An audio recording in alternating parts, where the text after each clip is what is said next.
All right, microphone check. Let's go ahead and go live here. Hello, everybody. Jeremy from the Independence Channel. Welcome to Real Truth. So I'm going to go off the top of my head and just update on what's going on in my world with my research. Just taking a pause from a lot of other projects that I have going on professionally and personally besides this. But I thought it was important just to shed some more light on my research, specifically with maritime law that's connected with one Ghislaine Maxwell and her husband, Sam Borgerson. Why are these things important? Well, let's see here. We currently have Ghislaine held in wherever she's being held. Who knows where, who, what, where, when, how, and why. The reason why I say nobody really truly understands who, what, where, when, and why is because this person's being held, and it is to our attention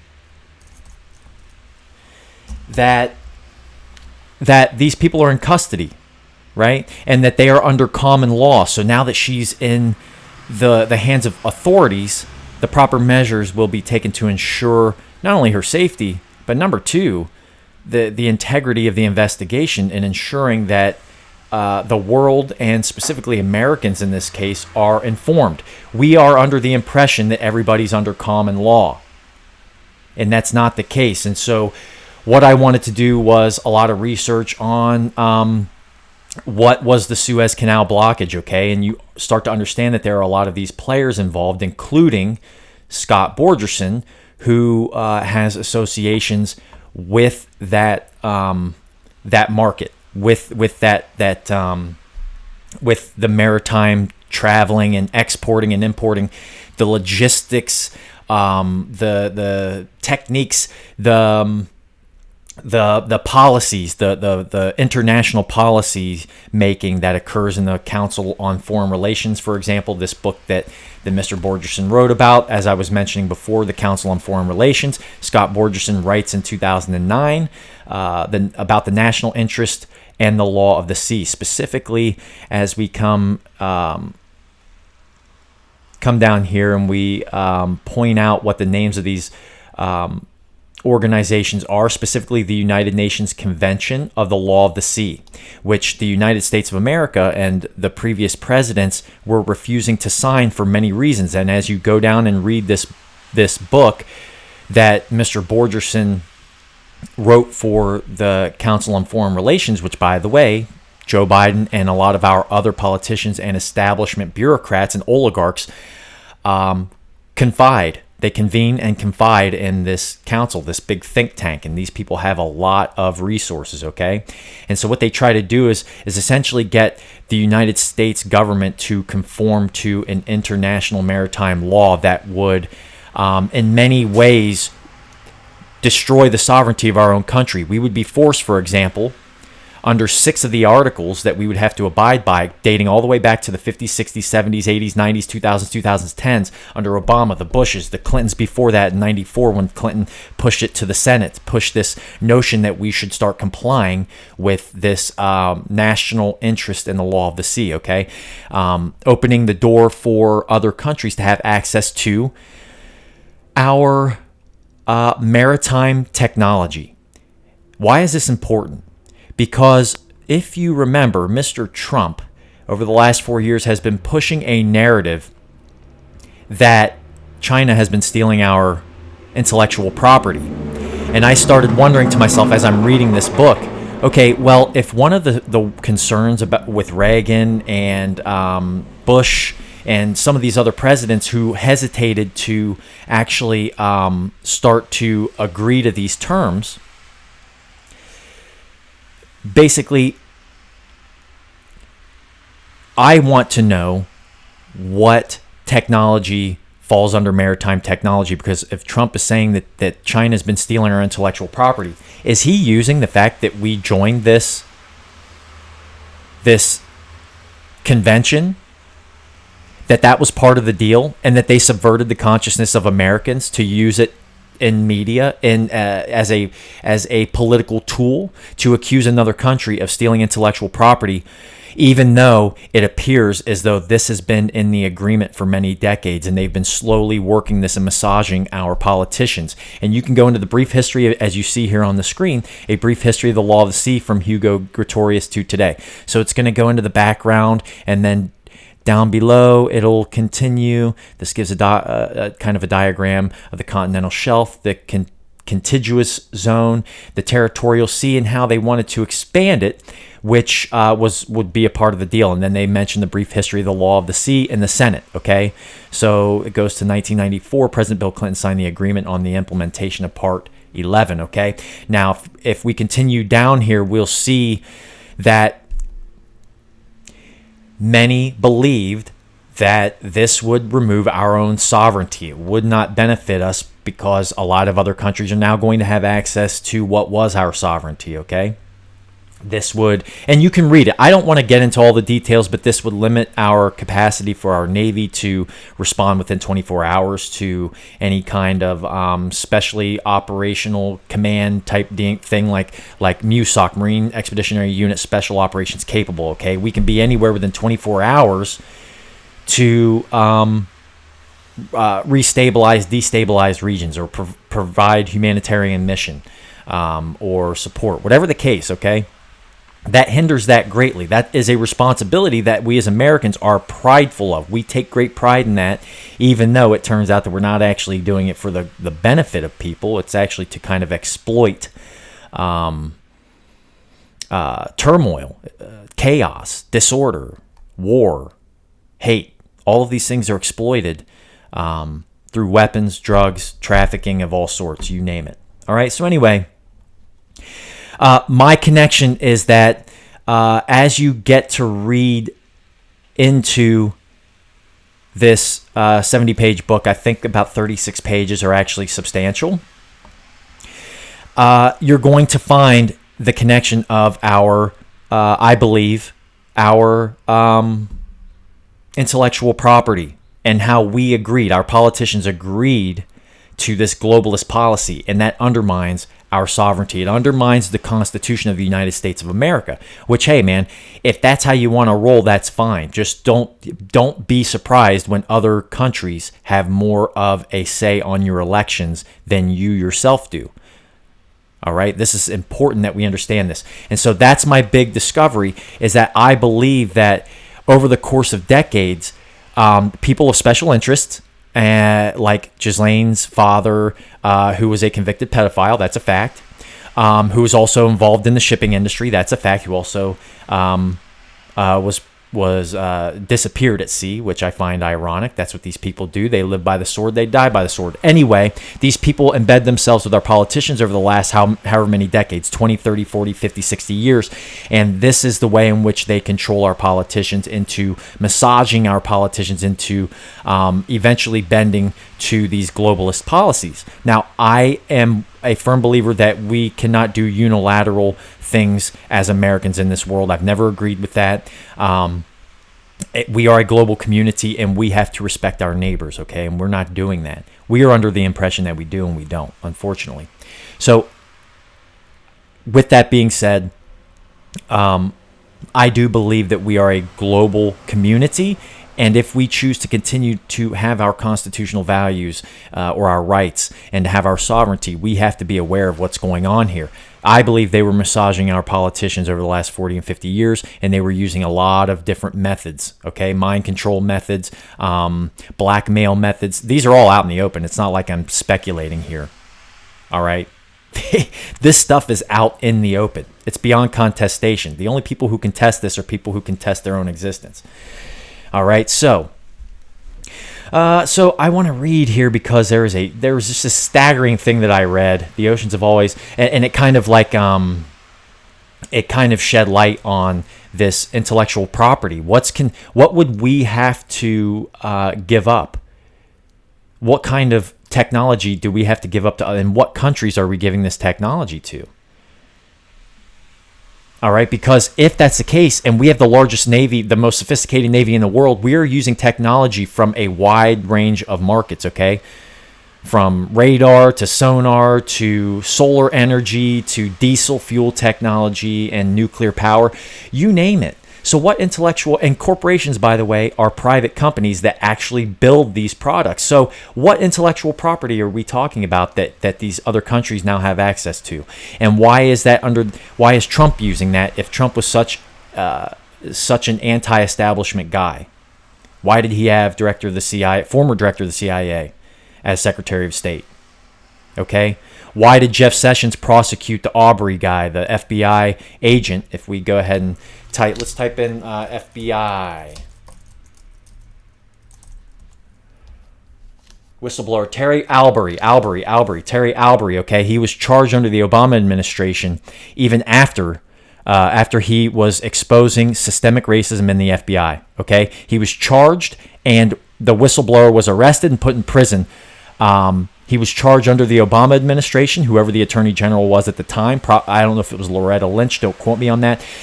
But Jeff Sessions, the attorney general under Trump, actually followed out and carried out the charges where this guy was imprisoned. So is Donald Trump actually anti-establishment? That's my question. All right? Because why is a black guy in jail for uncovering systemic racism in the FBI? A 12-year FBI agent arrested. All right?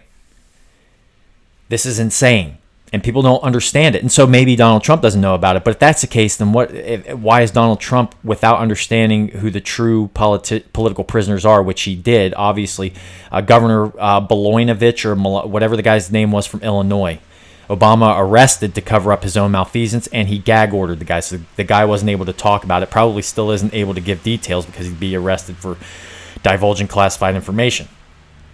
Anyway, why is the Trump will give a pardon to Lil Wayne, one of the former henchmen from not Bad Boy Records, but I covered it in one of my videos of Death Row Records. Why did he expedite that guy's sentence? All right, so all of this stuff's happening, but yet we still have this guy, right? Not to digress, I believe these are all interconnected, okay? This is the common law versus maritime law and state security manipulation, all right? So going back to this real fast, and I want to move to another thing with Robinhood. So basically, in these pages, we would have to give up, according to Scott Borgerson, the reason that it's taken so long for the United States of America to actually enter into this agreement was that it would impede on our sovereignty. Nonetheless, it's been the Council on Foreign Relations has used these people, I believe, to infiltrate our government and to basically blackmail our politicians. That's what I am seeing. It's become like this common theme. Okay, so that's what's going on with that, and I wanted to update on my research. That'll be my next thing, to see exactly what property, technology that this agreement would fall under, that we would have to give to other countries. Okay, because if that's the case, then what are we doing going to war ever again? What are we going to war for? If we're sharing everything, then what's the big deal, right?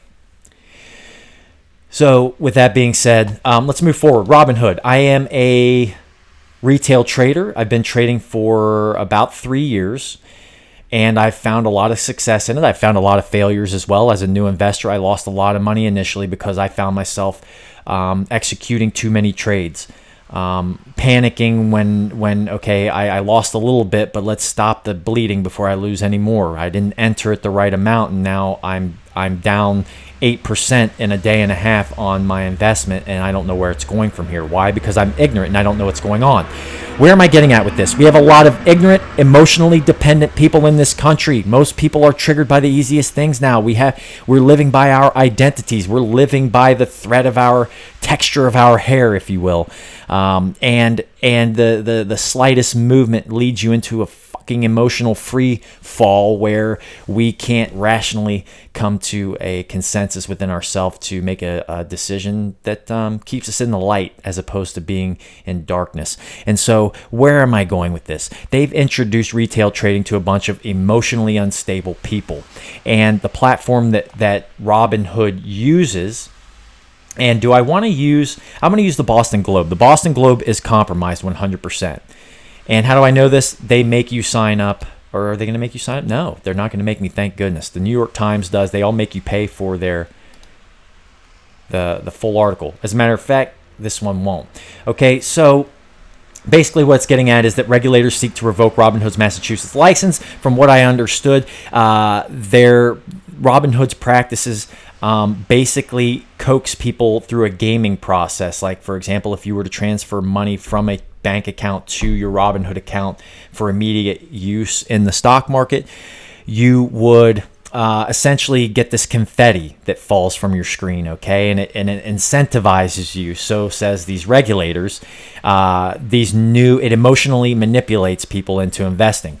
Why is it that these regulators themselves are a part of the bureaucracy that allows for corporate media to manipulate you and regulate that manipulation? This is the Smith and Mund Act being reformed and modernized in 2012. Okay, it's manipulation, it's propaganda. Why is it okay for that bureaucratic body to manipulate you at their convenience?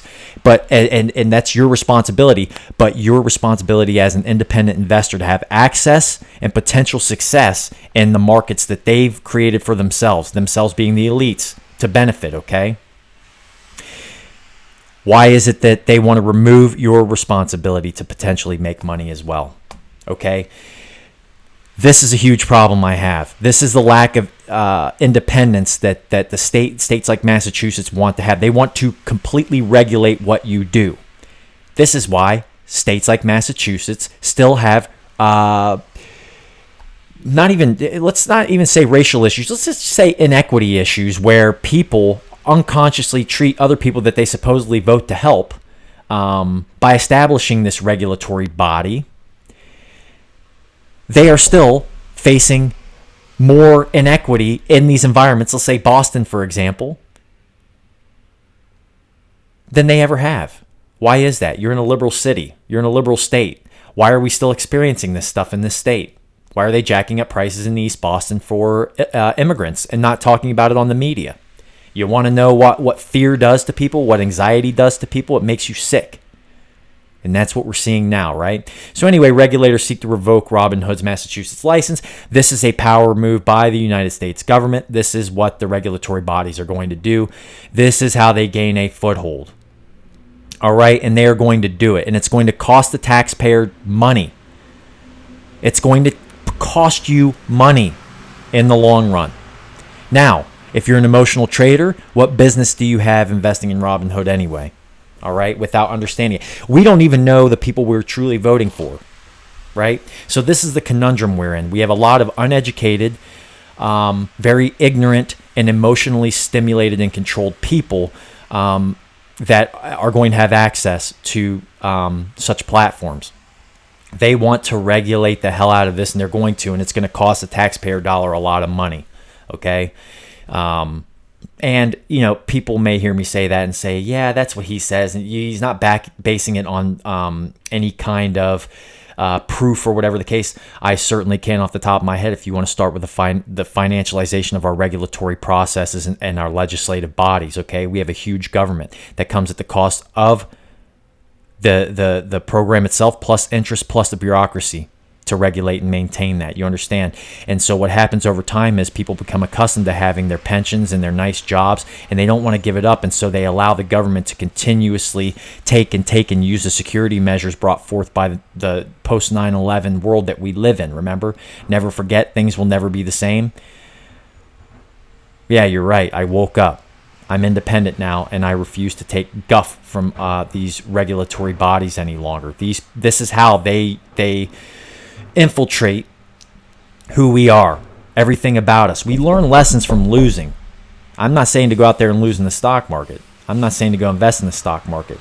But we learn about life by living it, not by allowing it to be regulated before we even go on about our day and endeavor into the darkness to see what it is about life that we have a yearning for. That's that anxiety that you feel daily if you do. It's telling you.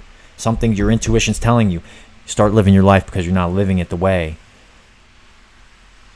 Through your purpose. You're not living it through your purpose. You're doing what you need to do, not what you want to do. Sometimes we do what we need to do so that we can end up doing what we want to do. We find our purpose. So anyway, that's what's on my mind for the day. I'm going to stay up with this Robinhood madness because it is a bunch of madness. Robinhood's corrupt. That's not to take anything away from Robinhood. And to be honest with you, Robinhood is in bed with the regulators. Okay?